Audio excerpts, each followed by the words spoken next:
as the Interim Director of the Center for International Studies, and I am going to very briefly tell you what you know yet, that the Jefferson Literary and Debating Society and the Washington Literary Society and Debating Union are going to follow up with the Secretary of State visit and talk and first speech, and they are going to talk about whether we should have a greater U.S. investment in the U.S. Department of State. So please join me, welcome our humble students that volunteered very quickly to get that done. Thank you.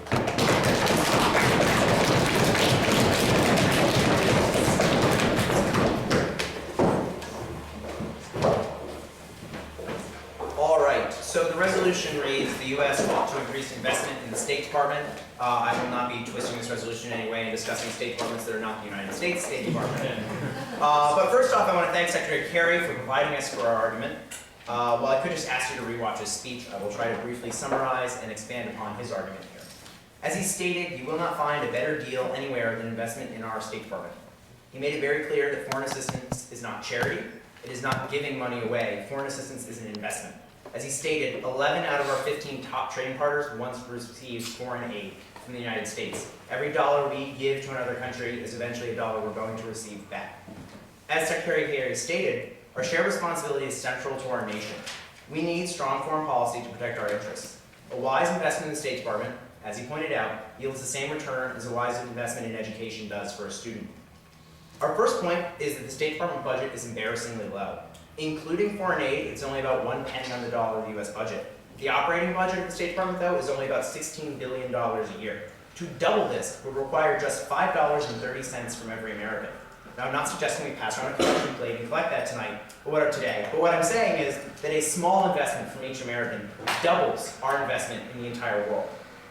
A 100% increase in our budget would be nominal to the American public, but it would be extraordinary to the world at large.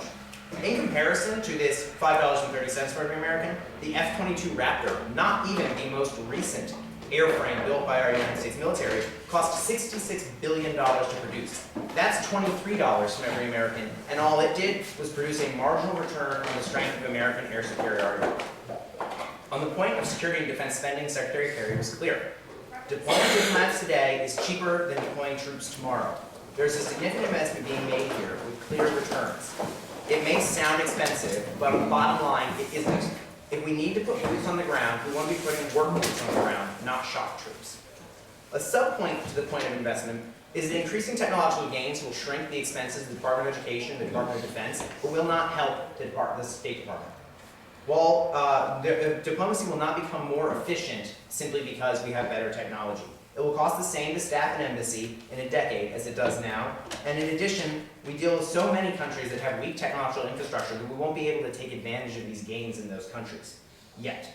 Simply put, you can't use an unmanned drone to have negotiation. It's going to take thinking, feeling human diplomats to see returns in our investments. We will see a reduction in manpower in the military as they're replaced with machines that can do their jobs safer, better, and faster, but we should rue the day we see a reduction in diplomats, ambassadors, and educators in other countries. Our second point is that the needs of programs like the Achieving Peace and Security and other programs the State Department runs will grow every year. Last year, we only spent about $7 billion on the Achieving Peace and Security program. It means we invested $7 billion in making sure the world is a safe place. This program trains peacekeepers, it negotiates treaties, and recently held the first round of the U.S.-China Strategic and Economic Dialogue. It is reason to believe that increased spending in such departments could have prevented the recent rebellion in Mali. Our government attempted to train the Malian army, but due to limitations in budgeting and priorities, it was destined to fail. Every similar endeavor is destined to fail if we don't invest the proper amount of money. Our third point is there are numerous ways this investment will help the world and America. First being disease. As Secretary Kerry stated, diseases do not discriminate by nationality. There's no excuse to not help our fellow man, and there's no reason to believe that a healthier America will exist if epidemics rage elsewhere. On the point of education, Secretary Kerry pointed out that in Afghanistan we now have 8 million students compared to the 1 million they had before, and that the gains made by women in education are extraordinary in less than a decade. On the point of the economy, as Secretary Kerry stated, our embassy in Jakarta secured contracts for Boeing and General Electric. Every 65 visitors we bring to America is a new American job. 1 in 5 Virginia jobs is related to international trade. And these are just the points that he highlighted in his speech. There are thousands of other examples of us benefiting from putting money elsewhere. Money spent on the State Department soon becomes money paid to the American people. Our final point is perhaps the most important point, and that is the point of security. We all know about the events in Benghazi. Human lives are at stake, and we can't risk them by failing to provide proper security. More security in dangerous embassies like those in Libya, South Sudan, and other troubled countries will not only provide us with more stability and protect our American diplomats and our American employees, but will also show strong American presence in those countries and show that we're devoted to helping them. And thank you.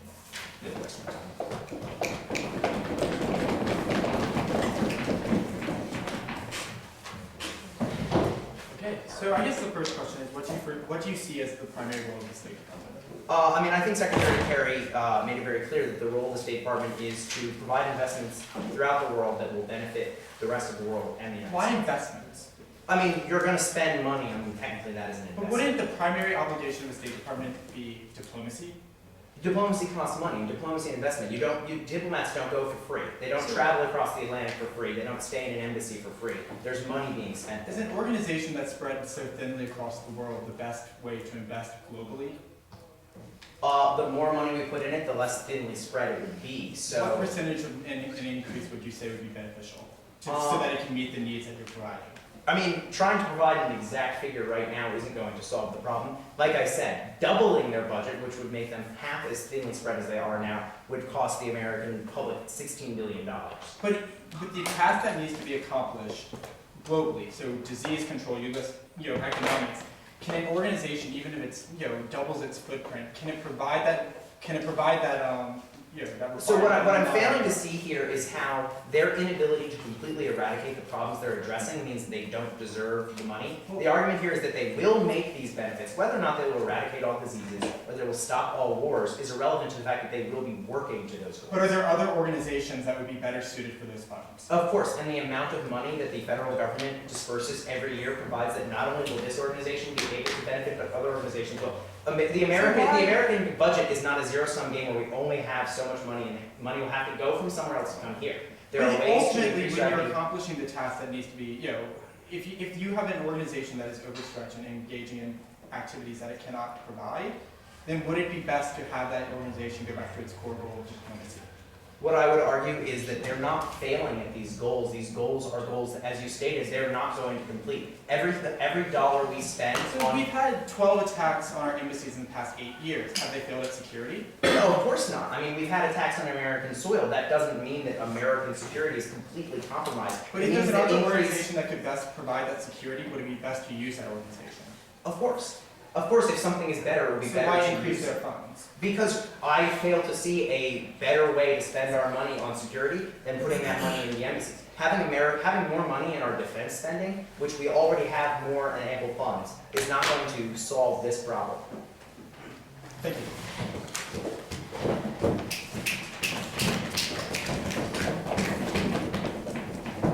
Good afternoon. Thank you for coming to engage in the debate on the role of the State Department in the 21st century. It's truly an honor to have Secretary of State John Kerry come to grounds today, and we wish him the best in his tenure.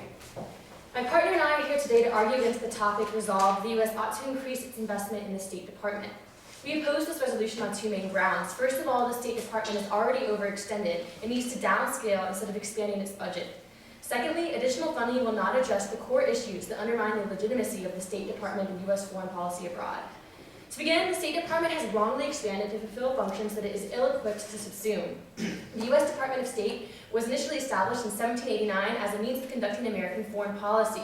Since then, the number of nations has augmented exponentially, and the State Department now holds over 265 diplomatic posts around the world. It also reaches into other fields like citizen protection, providing help for U.S. businesses, coordinating activities of U.S. agencies abroad, etc.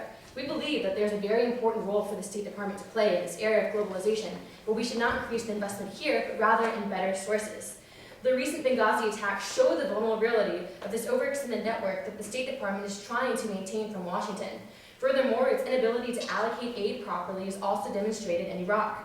Peter Van Buren, a Foreign Service veteran with 24 years in the Foreign Service and author of We Went Mel, saw the U.S. spend money on cultural projects, translation of American classic novels into Arabic, pastry lessons for widows, producing plays with deep moral messages, sponsoring art shows and paintings in Iraq. But none of these help Iraq or its perception of America in the long run. Instead of forcing the State Department to run direct aid programs, non-governmental organizations, NGOs, and other institutions can more effectively conduct the same job. NGOs offer a partnership between American firms that can create a hybrid force that employs Americans as well as locals. According to the Global Development Research Center, NGOs are able to experiment freely with innovation, able to adapt to situational changes on the ground, enjoy good rapport with citizens, can provide microfinancing, can communicate at all levels of society instead of going through complicated bureaucratic channels, and can employ expert staff from the private sector. NGOs are not a direct strain on the U.S. when they act in bad faith, but serve an important diplomatic purpose in helping spread American values and expertise around the globe. Furthermore, the State Department budget should not be expanded, but rather all security elements for the embassy should be tasked to another agency. As shown by the Benghazi attacks, the State Department lacks the capabilities to properly assess security threats. According to the Marine Corps Times, the State Department was looking at a tentative scale back in security globally prior to the consulate attack last September. Instead of having the State Department conduct its own intelligence and intercede with the Marine Corps to get protection, this task should be done directly through agencies that are present on the ground. What this shows is that other organizations could use the same budget the State Department currently employs with arguably more success, while simultaneously allowing the department to focus on its diplomatic role, specifically those important trade treaties Secretary Kerry mentioned today. Not increasing the budget for the State Department would allow it to downsize and respond to the realities of a complex international system. The U.S. has traditionally approached problems in domestic and international affairs by throwing more money at them, but investing more money in the State Department won't result in any substantial improvements in foreign affairs. This brings me to my second point. Not only are other institutions best suited to perform some of the department's functions, but its legitimacy is undermined by its legacy of neo-imperialism abroad. Investing more money won't rectify this history. For example, why the U.S. spends the most per capita on education and healthcare in the world is international rankings show that we rank 38th in healthcare and 17th in education. There's no clear correlation between financial investment and service quality. Look at Iraq, where the State Department spends over $4.6 billion a year to promote democracy, security, and free markets. No amount of money can counter the rampant anti-Americanism in the Middle East, and any outreach the U.S. offers will be perceived as an insult to national sovereignty and local values. Secretary Kerry frequently mentioned today the false moral duty of the State Department to export American values abroad. Forcing American values in other countries with different cultural contexts is no long-term solution. It is the action met with hostility and resistance that fuels anti-Americanism. Perhaps one day other countries will embrace our values, but that should only occur organically and on their own terms. In the area of globalization, the federal government ought to remain engaged with other countries. But in order to make substantial improvements in foreign affairs, the federal government doesn't need to invest more in the system, it needs to change its approach. For centuries, U.S. foreign policy has been driven by American exceptionalism, neo-imperialism, and a good old boys network. In Latin America, the State Department and CIA are synonymous with the dictatorships they installed and supported in the late 20th century, including but not limited to the brutally notorious Pinochet regime. The war on drugs in Latin America lacks legitimacy precisely because it is conducted by institutions like the CIA and State Department who lack local legitimacy and support. The WikiLeaks investigations further reveal many of the unethical activities conducted by the State Department, including spying, which is illegal for them to do, and offering bribes to officials to achieve our foreign policy goals by offering them millions of dollars in visits with President Obama. In summary, I encourage you to vote for side opposition, and I'm now ready for cross-examination. Could you please give a specific somewhere where money currently being spent or proposed to go to the State Department would do better somewhere else? Yes, so look at the example of Benghazi. The State Department was tasked with providing its own security, but because it is by no means an agency for self-defense or national security, our own military would be best suited to provide the security for the Benghazi embassy. Isn't that just, in one way, passing the buck? And I think, how is two departments serving one role better than one department serving? I mean, arguably the Department of State, the military, the CIA are all serving the same role of promoting America and conducting our foreign affairs. This is already happening. We're merely saying that dividing the work will result in better results because the State Department is not equipped to handle national security on physical terms like force. The military is better equipped for that. The State Department should focus on the diplomacy, negotiating trade treaties, like Kerry mentioned in his speech today. So why is it such a big difference whether we're spending the money technically in the Department of Defense or investing it in the State Department by providing them with a higher higher budget to higher security? Because the State Department lacks the resources. If they have more money, that doesn't mean they'll get the capacity or the resources to do it that aren't financial. There's this misconception that giving more money to something will automatically make it better. I'm sure that in education and healthcare that doesn't work. We need to address, one, the role of the State Department, which is diplomacy, it's not security, and two, the values that are built into the State Department, which include this legacy of American exceptionalism and neo-imperialism, which undermine our goals abroad because it makes the department seen as it's just a way to expand the U.S. at the expense of local people. And local people are very aware of this, which is why we have no support in Iraq or Afghanistan for the billions of dollars that we spend on investing in human capital, military capital, and things like that. All right, could you describe for us what you feel America's obligations on the world stage are and how we can fund them without the State Department? I think America's primary obligation is to itself.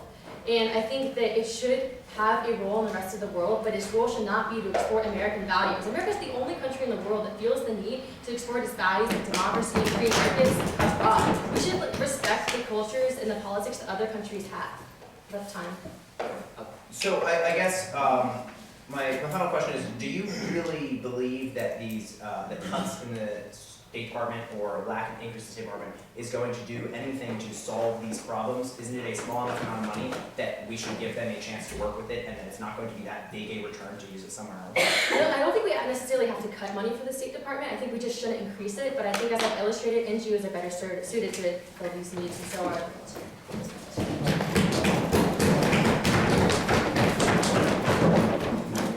All right, sorry. Thank you all for being here today. Before I get to my own points, I'd like to address just a couple of my opponents' points. First, that the State Department is already overextended in its monetary resources. We completely agree. That is why we are arguing for our side of the resolution, that those monetary resources should be increased to make up for this overextension. Now, the negative has said that, for instance, the Benghazi incident was as a result of this overextension. Exactly. The State Department said multiple times that it needed the funding to adequately increase its security for embassies in critical areas of the world, such as Libya, Iraq, etc., but repeatedly they were denied. Now, Secretary Clinton in her testimony on Benghazi specifically stated that part of the responsibility for that fell upon security cuts in the State Department's budget. These are nominal cuts, $290 million, I believe, was the number she referenced in terms of the entire federal budget. They're not saving us any money, they're losing us American lives. Now, to talk about waste, there was sort of a laundry list of things like translating novels into Arabic and so on and so forth, that the negative listed as that we're wasting our money on. I agree that those are probably wastes of money. Fine, we should cut those things and reinvest it in other non-wasteful areas of the State Department.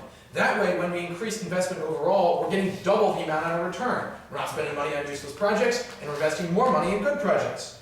The last point of the opposition that I'd like to get on is the NGO point. The NGO point is completely lost on me. NGOs rely solely on donor funding or just funding from governments. Now, they're not in non-government organizations, but a lot of the time the money ends up funneling back to them anyway. They rely solely on donor funding. The federal government, on the other hand, relies on tax money, which it can collect and raise with the power of the police. NGOs cannot fund their operations. If there's an economic downturn, they lose money and are not capable of executing their operations to the degree they are when the economy has succeeded. That is not the case for the government. That is why the government conducts most of these operations. Now, I'd like to talk a little bit about my own points. And I'd like to start off with a quote from Secretary Kerry, who said that how we conduct our foreign policy matters more now than ever before in our everyday lives. And this is, I think, extremely true. I want to talk about two areas. The first is American jobs, and the second is American security. Right now, we know the primary issue on most people's minds is the economy.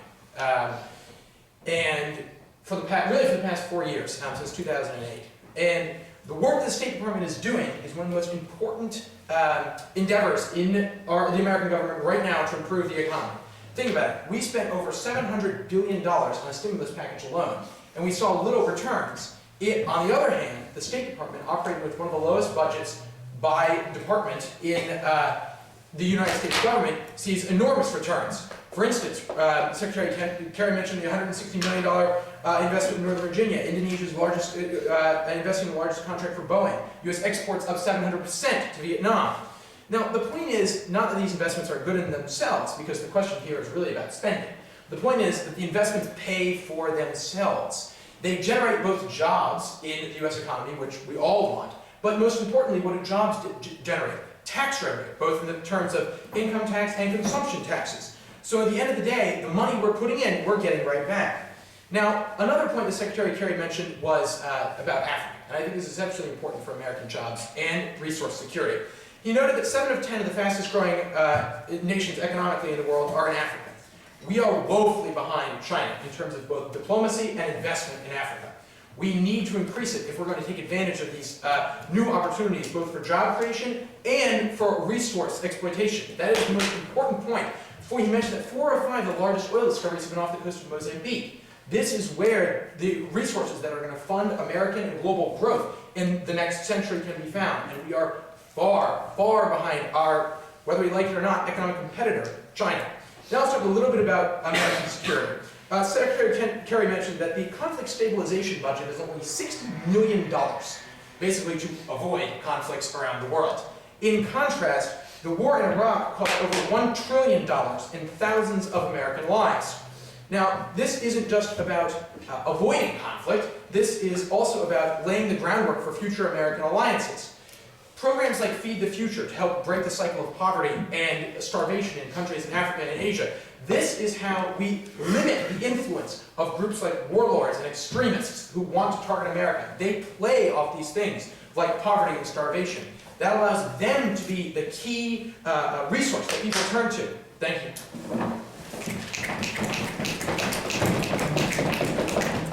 Okay, thank you. In your speech you mentioned that NGOs rely completely on donor funding, but how can you explain the proliferation of NGOs in the 21st century in light of the international financial crisis, given what you said? Well, in the 21st century, I mean, that international financial crisis started 4 years ago, in 2008. In 2000, in contrast, there was a massive dot-com boom that created one of the largest expansions of wealth in U.S. history. So I certainly believe that's perfectly legitimate.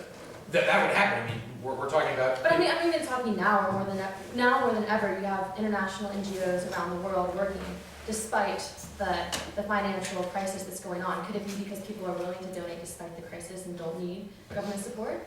So I don't have any clear statistics on this, but I will tell you that from what I've read, most NGOs have redoubled their efforts at fundraising because of the decreasing funds as a result of the economic crisis. I mean, you can look even at something as simple, something similar to that. UVA is a nonprofit organization, and our fundraising efforts have had to increase dramatically as a result of this. I don't believe that that you can say that consumer behavior doesn't change.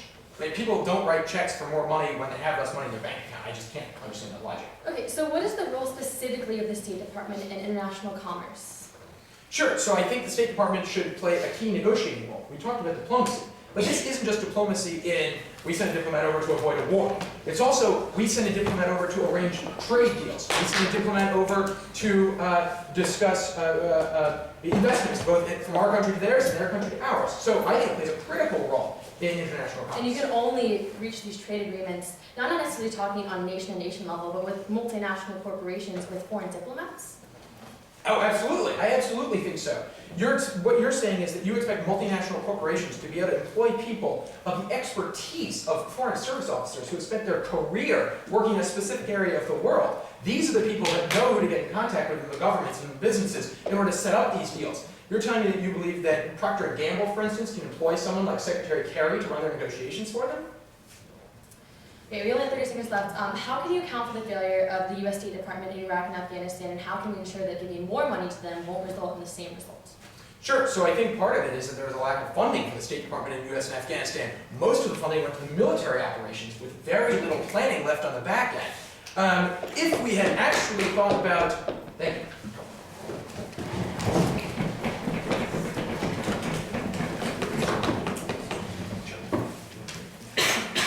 First going to address the case and then move on to the dark case. Everyone ready? So, addressing their first point about the budget's too low, I'd first like to point out that according to the State Department, their budget is actually $28.7 billion. So that's technically the twice increase that we're looking at, yet their footprint is still not global enough to accomplish the tasks that we need.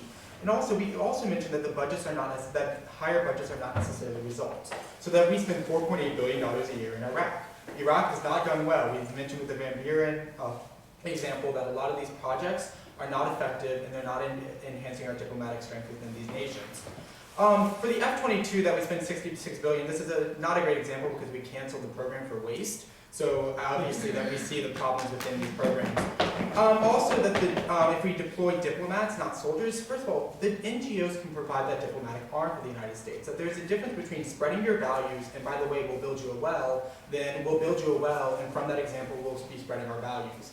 So, and ultimately, the stuff that we've seen coming out of from the State Department is not well received. Also the tech increase. If we had no increase in the tech and decreasing costs in the State Department, then they'd be going on wooden ships to these countries. Obviously, communication has improved, but the communications improved, their cost for operating has gone down, and their diplomatic missions are able to be maintained globally without a huge cost because they are benefiting from the technology boom. There's no way that you could say that no benefit could ever be reached. Also, when we go through the NGOs, we can offer direct investment to the NGOs. We can give them that grant and they can operate directly instead of having to give aid to these countries such as autocratic regimes. That the New York Times point out, we supported regimes like Egypt and then sort of the new autocratic leader in Rwanda, that we support these regimes by giving them direct money through aid. And it's like, that's not how you effectively create your diplomatic footprint, by supporting the dictator who's killing their people. And also, when we're looking at the overstretched element, that they're stopping disease, they're creating education, they're overstretched. They can't provide this. These countries, Afghanistan, because they have 8 million people, doesn't mean the country's not collapsing on itself. So, and also you have to show that we call it that the State Department built all those schools. There are other organizations like NGOs that have built these schools, and we hear about them daily. Also, when we're going to the idea of the security, as we point out and we sort of never address, is the idea of this post-imperial your message that we're sending in Latin America and the Middle East, where the State Department is not well received. So we're creating anti-Americanism by having the footprint that we have in these countries, by engaging in things like spying activities that polarizes the public against the United States or within the region.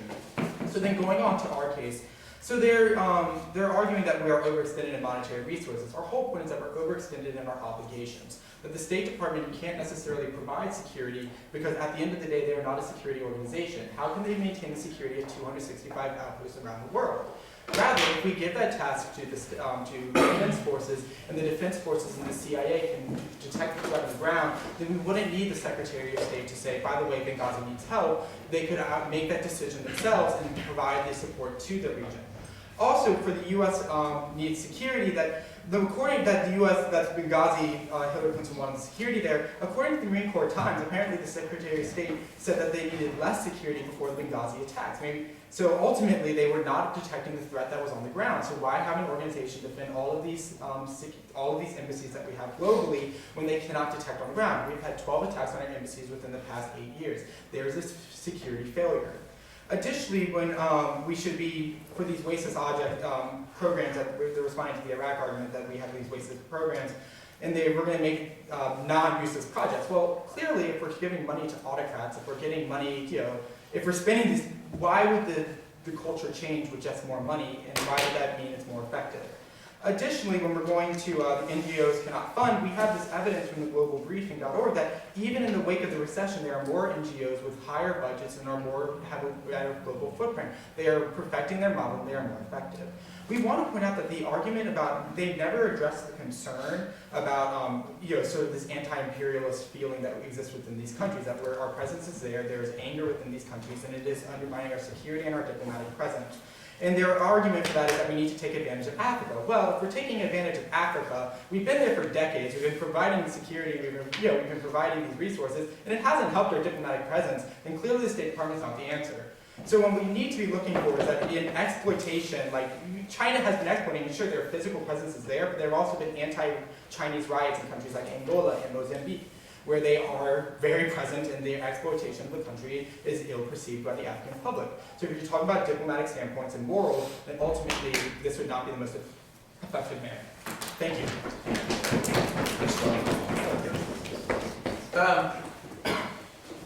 Thank you very much. I have just a couple of questions. It seems to me that the general idea of both of your constructors was that the State Department should mainly be involved in diplomacy. Yeah, Okay. that would probably be where they're best suited. And do you think diplomacy involves bargaining? Well, I think that obviously, so when the diplomatic head, so when you have these embassies, you are acknowledging the effective and the legitimacy of the government. So in doing so, the State Department should be negotiating with that element of the government.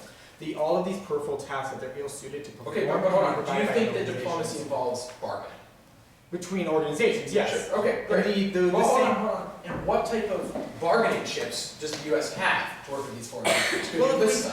Well, we have NGOs on the ground, and we have projects that are. Wait a minute. Does the federal government direct the NGOs? For example, can they promise to a foreign government the NGO will do as follows? Well, you can definitely encourage and create contracts by which these NGOs can operate within these countries, and I think. But if the don't you United- feel that it's more efficient for the United States to say, perhaps we're encouraging democracy in the region, we're willing to give you this aid, we promise it's right here, here's the money, as opposed to saying there's an organization that may provide There is no such aid. track record. The success of that track record, the success of that has been incredibly flimsy at best. I mean, we're supporting autocratic regimes throughout Africa. There's Okay. huge anti-American Let's- sentiment on the continent. Let's talk about one of the regimes that we've cut off, right? North Korea. How well do you feel that the cutting off of U.S. aid to North Korea has gone in encouraging their autocratic regime? Well, actually, the cards for North Korea lie in the hands of China.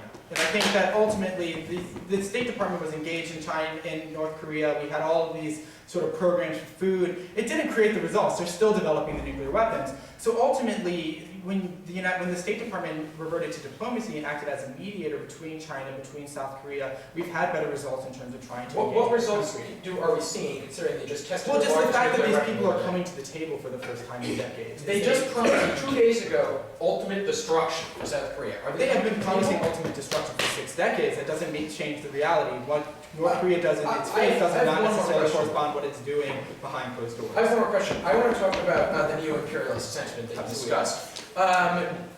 Do you feel, but then you also advised that we put U.S. military on the ground to defend. Security forces protecting And do you embassy is not feel- an extraordinary option of any country. All countries provide that service. Are you aware of what the terrorists on 9/11 stated the reason for attacking the Twin Towers was? Well, it was our involvement within a lot of these. Are you aware that it was, What would it be? are you aware that it was presence of U.S. security forces in Saudi Arabia? But that's because we had military bases on the ground. That doesn't necessarily correspond with embassy security. Is that actually what it's kind of right? Yeah,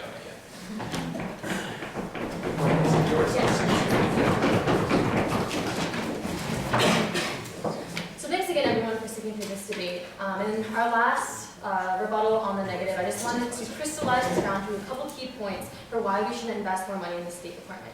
The most important argument we have is that investing more money in the State Department won't give us better results. And this is because no matter how much money you spend, the State Department doesn't have the local support to be successful, which is why, proportionally, the State Department has spent most of its money in the Middle East, in Iraq and Afghanistan, but anti-Americanism, terrorist attacks within the region remain at an all-time high. If you look back to Al-Qaeda, one of the reasons they attacked the U.S. maybe was because of the presence of security forces not within U.S. compounds, within other compounds in the country, invading them in national security, but it was also just an attack on the U.S. world order, which we are trying to export abroad, and we're trying to dominate local culture with the wrong assumption that our culture is somehow superior. Their act was, I'm not trying to justify it in any way, but they were seeing this as a way to defend their right to self-determination and the right to their culture and against the U.S. imperialism that so challenges us. And so the AF talked about the role of the State Department in addressing global disease, but again, we say that the NGOs are best suited to this because they have better knowledge of on-the-ground situations, and they don't entwine in politics and promoting an image which may not be best for the local people. And yes, the State Department should be engaged in negotiating international treaties, but this is part of the core function of diplomacy, which the State Department is currently doing. I listened to Kerry's speech today, and it seemed to me that he never once asked for more money for the State Department. It seemed to me that he said the State Department is doing excellently with the money that it has, and there's no evidence that giving it more money will necessarily relate in more results. So, yes, the State Department has a role in the 21st century, and I deeply respect John Kerry and his commitment to come to UVA today. But in order to be more successful in the world, we need to focus on doing things that aren't just best for ourselves, but are best for other nations, because that's the only way to get the political respect to truly make our agenda long-term and sustainable. The other side mentioned multiple things that can be achieved without investing more money in the State Department. It can provide the foreign aid for addressing global disease in NGOs. Yes, we can create jobs through international commerce through foreign diplomats, but please know that not all multinational corporations make their trade agreements abroad with foreign diplomats. There's a whole other network of corporations and commercial interests that can exist separate of that, but regardless, we still support the infrastructure of the Department of State to promote commerce because that's extremely important for the U.S. and a better source of legitimacy for the U.S. than this claim to American exceptionalism, which we need to export abroad. So in conclusion, we support the State Department, but we don't think that giving it any more money will help. They've already proven that they don't manage their money that well in the things that they shouldn't be getting involved in, and that they should stick to their core diplomatic mission that they've been doing for the past hundreds of years, which doesn't require this additional money. I urge a vote in opposition to this resolution. Thank you.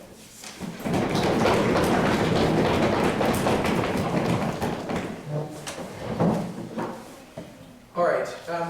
I'd like to say a few concluding remarks, especially about what I feel is a discrepancy in the negatives arguments. They first say that diplomacy is a key activity of the U.S. government, and basically really the only activity that should be undertaken by the State Department.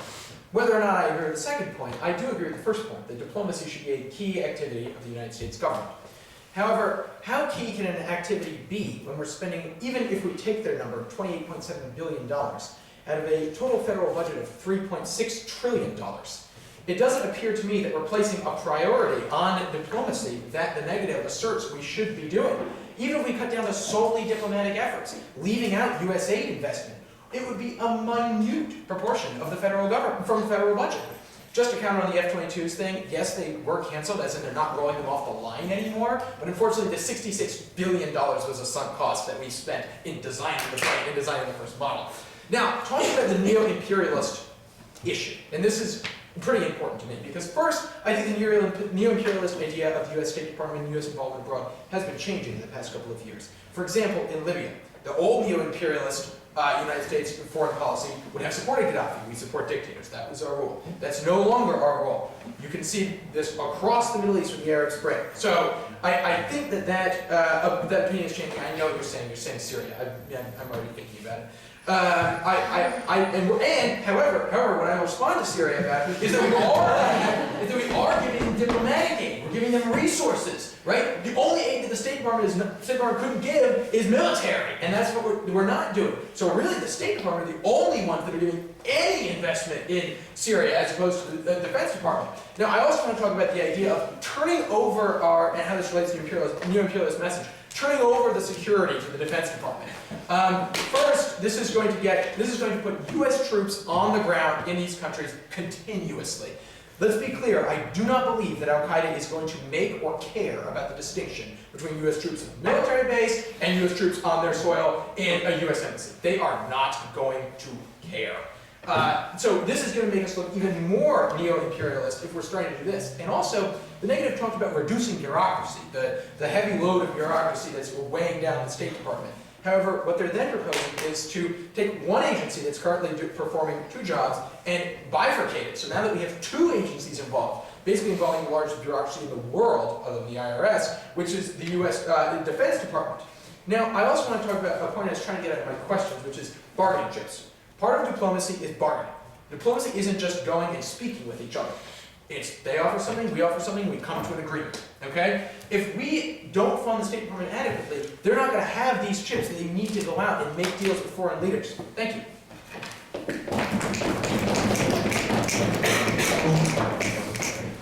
Yeah, okay, so that's... That's it. Yeah.